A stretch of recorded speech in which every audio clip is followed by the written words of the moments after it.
Saudi Arabia's Attorney General says 201 people, including at least 11 Saudi princes, have been arrested in a supposed corruption crackdown. But other reports suggest that Crown Prince and heir apparent Mohammed bin Salman was merely eliminating his competition in the royal line. Also, on the day of the arrests, Lebanese Prime Minister Saad Hariri resigned in a speech given inside Saudi Arabia, raising questions about whether he had been coerced. Bernard Haykel is the director for the program in Near Eastern Studies at Princeton University, and he joins me now. All right, so Professor, I want to start with the latest development on Riyadh ordering all Saudi citizens out of Lebanon. What is the significance of this? Well, I think that Riyadh has basically declared that it's going to escalate its struggle with Iran. This might take the form of economic warfare in Lebanon. I don't think that Riyadh would engage in sort of proxy wars through non-state actors in Lebanon. In any case, I don't think there are any Lebanese who are actually willing to fight Hezbollah.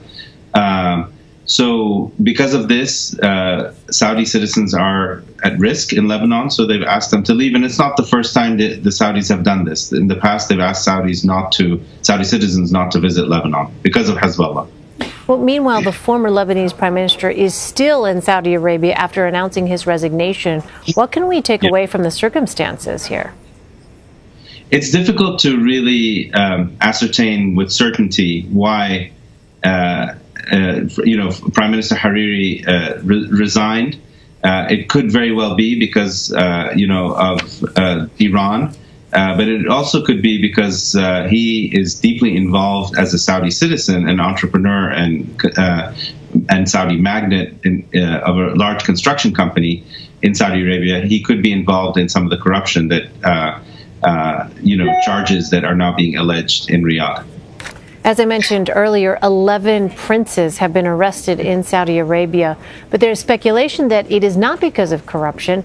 What do we know about why this is happening, and what are the implications? So I think that in the case of one of the princes, clearly he was in charge of one of the military units that was not fully under the control of the king and the crown prince, and his dismissal from his job and then his arrest for corruption could be understood as a bid for consolidating power. The other princes, though, were not a threat to the crown prince or to the king in any way, shape, or form. In fact, many of them had given their oath of allegiance to the crown prince and to the king. I think that in their case, they were arrested because the crown prince, who has a big reform project, economic reform project, he wants to, break with this culture of impunity that the princes and some businessmen were engaged in, where they could overcharge the government and not and take bids and projects and then not not carry them out and line their pockets with government funds. And he wants to clearly say that that is no longer acceptable behavior. And I think he also wants to get some of that money back. He's going to try to make them give some of the money back. It'll be fascinating to see what developments unfold next. Bernard Haykel, thank you so much for your insight. Thank you.